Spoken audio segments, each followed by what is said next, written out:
Naniniwala ka ba na may mga punong hindi dapat pinuputol? Na minsan may mga kaluluwang nakakabit pa rin sa lupa kung saan sila pinatay? Kasi yung kwento ko ngayon nagsimula lang sa isang lumang puno, pero doon namin unang naramdaman na may naninirahan pa pala sa bakanting lote.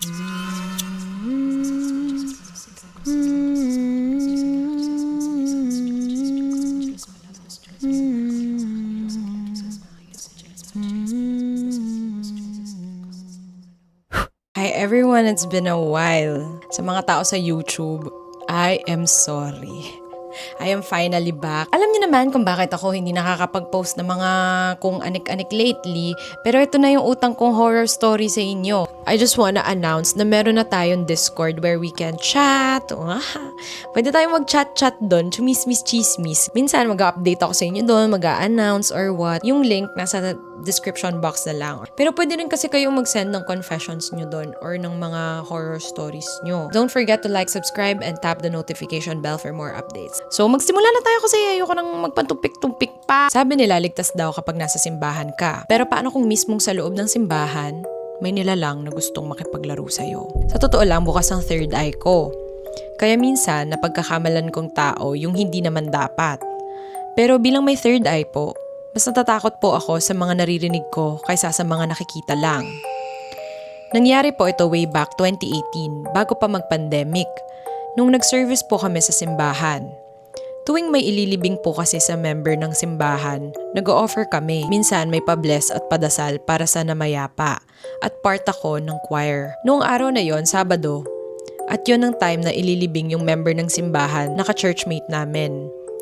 Nandoon yung pamilya niya at kasama rin namin ng pari para basbasan at ipanalangin na sumalangit ang kaluluwa ng namatay.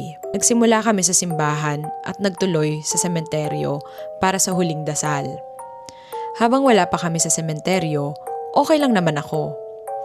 Kinabukasan kailangan pa naming bumiyahe, papuntang Pasig para magsimba. Medyo malayo pero ayos lang.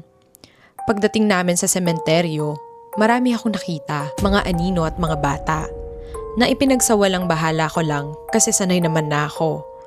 Nang ilibing na ang kabaong, may mga batang naglalaro pero hindi ko alam kung tao ba talaga sila. Pagkatapos nun, kumanta kami bilang bahagi ng choir.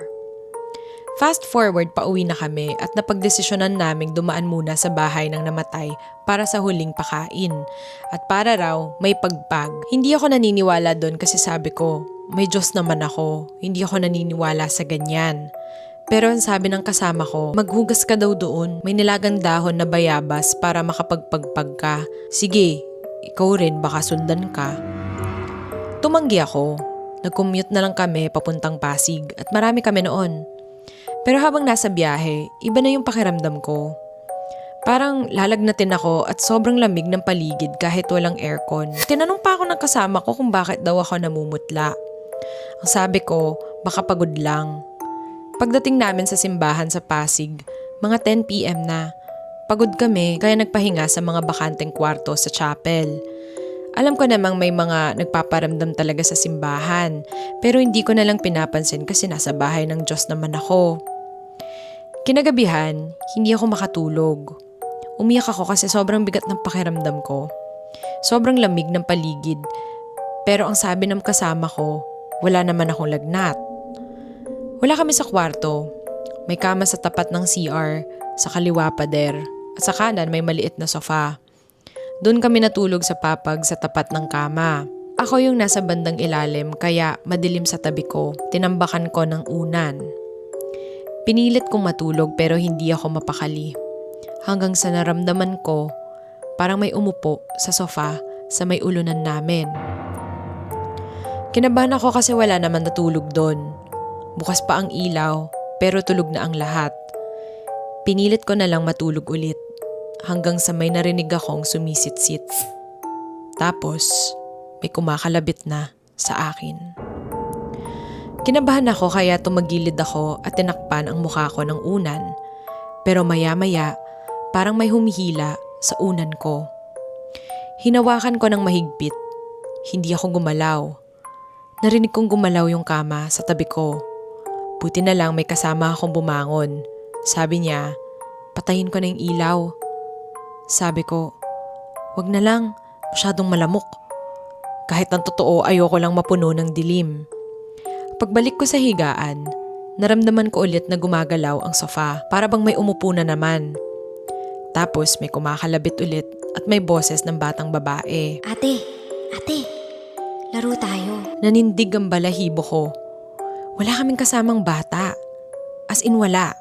At yung boses niya, sobrang lapit na parang mismong sa tenga ko bumubulong. Ate, laro tayo. Mas mahina na ngayon, parang lumalayo. Hindi ko na pinansin. Narinig ko may bumangon, kaya medyo nakahinga ako. Hanggang sa nakatulog ako sa pagod at takot. Kinabukasan, naligo ako bago magsimba. Habang naliligo ako, may naririnig akong tumatawa na bata. Paglingon ko sa sulok ng shower room, may nakatayo, itim na anino. Hindi ko ma-figure out ang itsura pero mas pinili kong wag pansinin.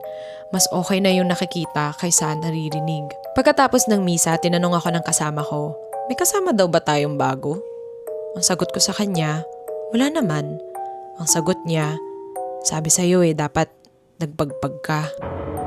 Simula noon kahit sa ang burol ako mapadaan, lagi na ako nagpapagpag. Marami pa akong mga karanasan pero sana mapili ito para maikwento ko pa yung iba. At doon na pa nagtatapos ang una nating kwento. OMG! Hindi pa naman ako mahilig magpagpag pero so far wala pa naman akong na-experience ng mga ganyan. Kahit na ilang beses na ako hindi nagpapagpag sa buhay ko. Nakailang funerals na ako pero never ako nagpagpag. Next story para sa susunod nating kwento. Sabi nila kapag may mabigat kang nararamdaman sa loob ng bahay, hindi lang basta pakiramdam yun. Pero paano kung isang gabi may makita kang babae na nakaitim, nakaupo sa kama ng nanay mong may sakit at nakangiti pa sa'yo? Hi Ate Bebs, I've been a silent viewer and super naaliw ako sa mga stories na sinishare sa'yo.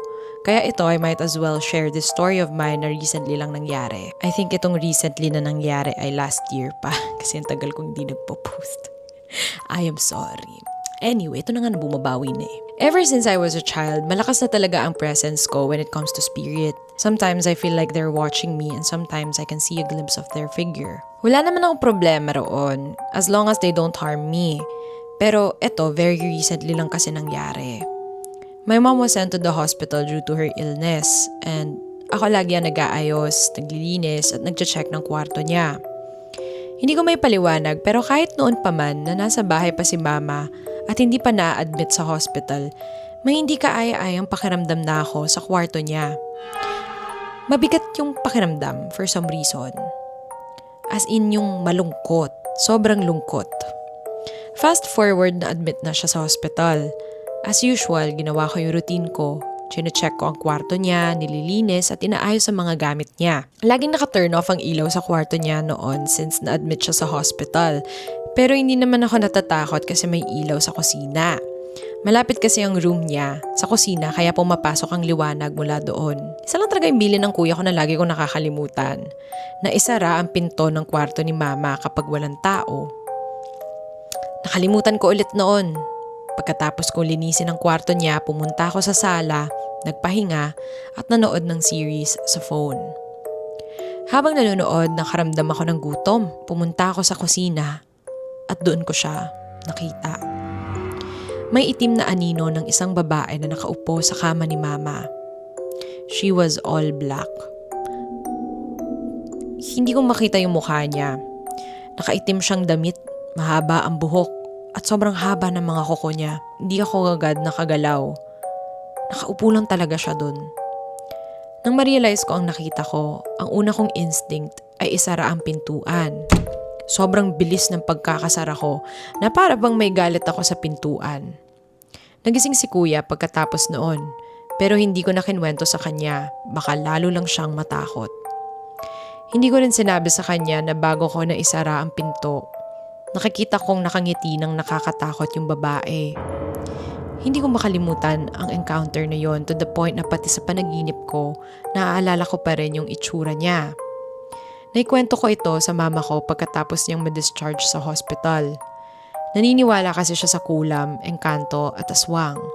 Sabi niya, baka kinukulam raw siya at baka yung babaeng nakikita ko, siya raw ang nangkukulam sa kanya. At doon na po nagtatapos sa pangalawa nating kwento. Alam mo, sa tingin ko, di ba nagkakaroon ng sakit yung nanay mo? Kung totoo nga ang kulam yun, di kaya kasama yung sakit ng nanay mo doon sa kulam. That's just a theory. Pero bakit naman may kukulam sa nanay mo? Like, meron ba siya naiisip na tao na pwedeng kumulam sa kanya?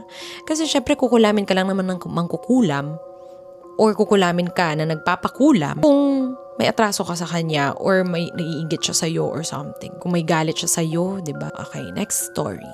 Naniniwala ka ba na may mga punong hindi dapat pinuputol? Na minsan may mga kaluluwang nakakabit pa rin sa lupa kung saan sila pinatay. Kasi yung kwento ko ngayon nagsimula lang sa isang lumang puno pero doon namin unang naramdaman na may naninirahan pa pala sa bakanting lote. So way back in 2008, nakupahan kami sa isang apartment dito sa hindi ko na lang babanggitin. Bali, 2 bahay yon na magkatabi. At doon kami sa pangalawa. Sa side namin may bakanting lote na maraming nakatanim na halaman. Hanggang tuhod ang mga damo at may isang malaking puno na halatang matanda na.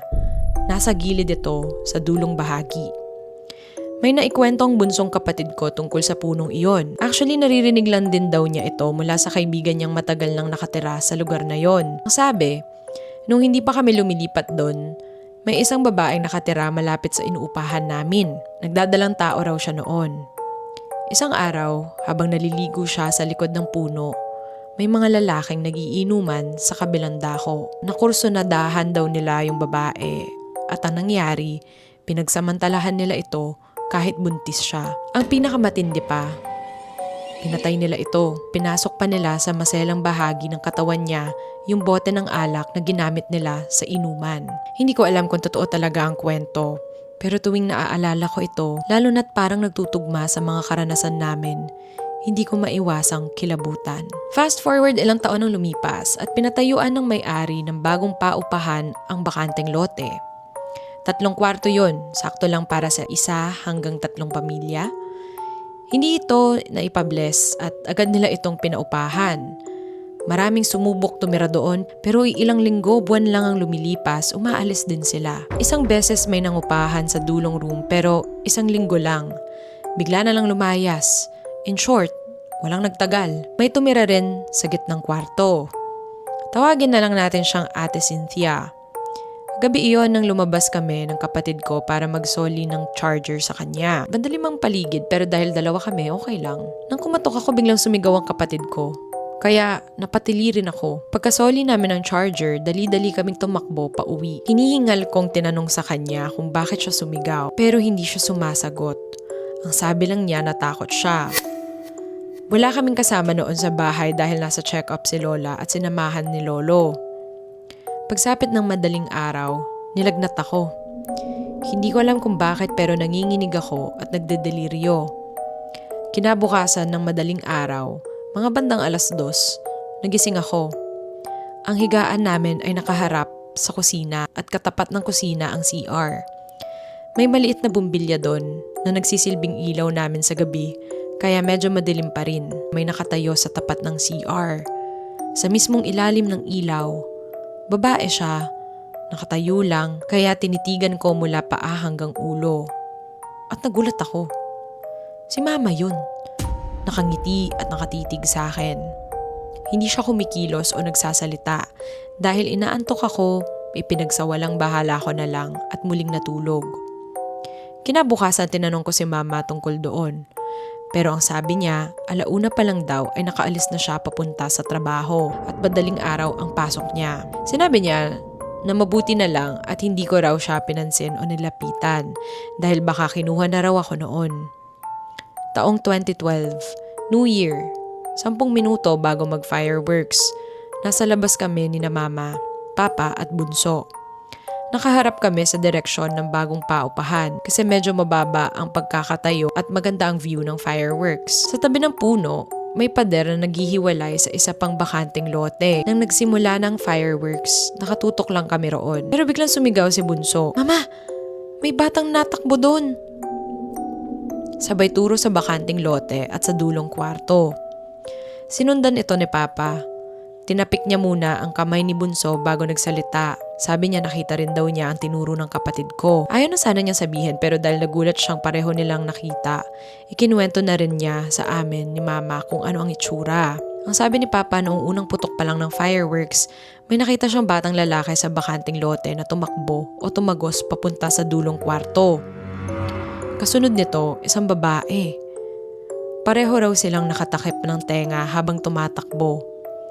Yung itsura nila parang shadow, transparent at konti-konti nagfe-fade hanggang sa makapasok sa loob ng kwarto. Sa isip namin baka mga spirits yon na natakot sa ingay ng fireworks. Pagkatapos ng New Year's Eve, nakipagkwentuhan sa amin yung kapitbahay namin na nakatira sa gitnang room ng paupahan. Hindi namin binanggit kung ano ang nakita ni na Papa pero bigla siyang nagkwento tungkol sa karanasan niya tuwing gabi. Tungkol naman sa isang itim na nilalang na palagi niyang nakikita. At yun lang, ilang buwan nang lumipas, napagpasyahan ng may-ari na ipaputol na ang kalahati ng puno. At doon na po nagtatapos ang ating kwento. Kawawa naman yung babae. Alam niyo, diba, paulit-ulit ko nga sinasabi sa inyo, mas nakakatakot yung mga buhay kaysa sa mga patay. Imagine, ang mga lalaki na pagsamantalahan pa nila yung buntis. Diyos ko, kawawa sila. Sana nakamit nila yung hustisya. Salamat sa paghihintay sa akin. Ito na yung pambawi ko sa inyo. Bye-bye.